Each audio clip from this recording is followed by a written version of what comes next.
behavioral scientist. She is an expert in pandemics. And on your website, it says the following: household decision makers, you help them better understand and exist in emerging risk situations to better prepare and thrive in a rapidly changing planet. So that's what we have here as a household decision maker, doctor. And for all the household decision makers out there, what should we be doing right now, if anything?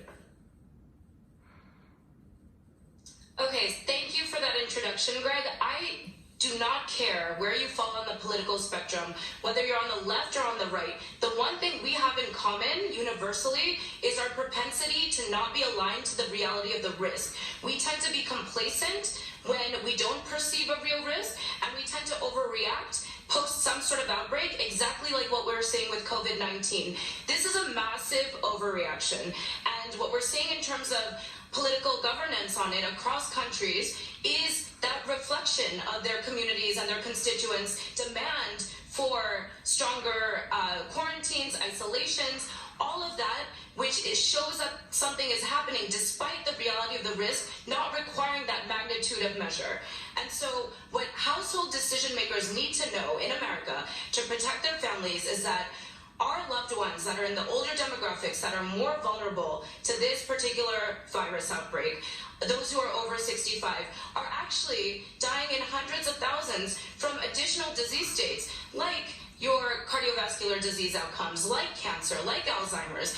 And if we put too much time, attention, and resources in risks that ultimately do not measure up to the reality of what those that we love are suffering from, then it's going to be bad outcomes all around. So I understand that people are scared. That's the way our brains are wired, but we need to react appropriately. Okay, I'm all for an appropriate reaction, and I'm going to cdc.gov, and beyond washing my hands, they're not telling me to stock up on any material or anything like that. Don't touch your face, wash your hands. A friend of mine just canceled a party he'd been planning for 2 months. That's an overreaction I'm getting from you. You're not advising anyone to do anything in addition to what the CDC is recommending. We shouldn't be stocking up on bottled water or, forgive me, toilet paper and that kind of thing. No? So if you would like to take precaution in the event that at your local and state level, because again, we're not Italy. Federally, there will be guidelines, but that doesn't mean at the state and local level that they'll be adhered to. And so there's a chance local school boards and states will make their own decisions that will err on over precaution.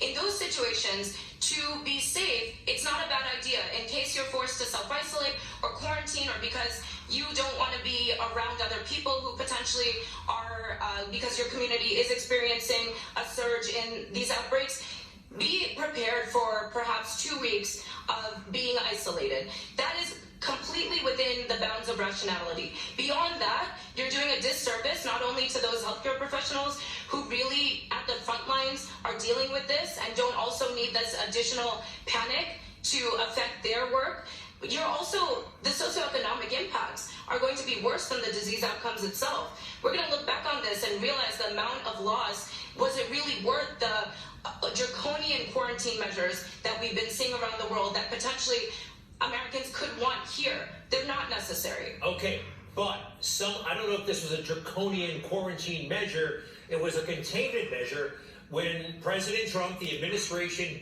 in the heart of impeachment, curtailed travel from China to this country. That wasn't an overreaction. I think that was the right thing to do, and that's one of the reasons why America is not in the top 10, top 20, maybe even top 50 of countries affected right now. So we don't really have evidence that travel bans make that much of a difference when we look back and look at the overall picture. But what those travel bans did unequivocally is slowed the spread of this disease. And it gave us more time, and not just us, it gave other countries around the world that put similar measures in place more time to prepare. And that's necessary, especially for countries that have weaker primary healthcare systems. Okay. That's why, and this is critical for Americans to remember, that we have a fluctuation in mortality rate. And that's why it's higher in some places and lower in other places, and higher in some demographics and lower in others. Okay. We'll see that this lowers, especially as we start testing the American population. Forgive me, in 10 seconds, you mentioned there are some people who should get 2 weeks of supplies. Who are they again, please? And 10 seconds if you don't mind. It's communities that could potentially experience an outbreak, in which case even you as a healthy person won't have the opportunity to go out into your community, or those who are showing symptoms that haven't had a chance to get tested yet. You want to isolate yourself to protect the rest of your community. It's just good sense. It's being an American. Okay. Dr. Chakraborty, thank you very much. Great to see you tonight. Thank you. Okay. All right.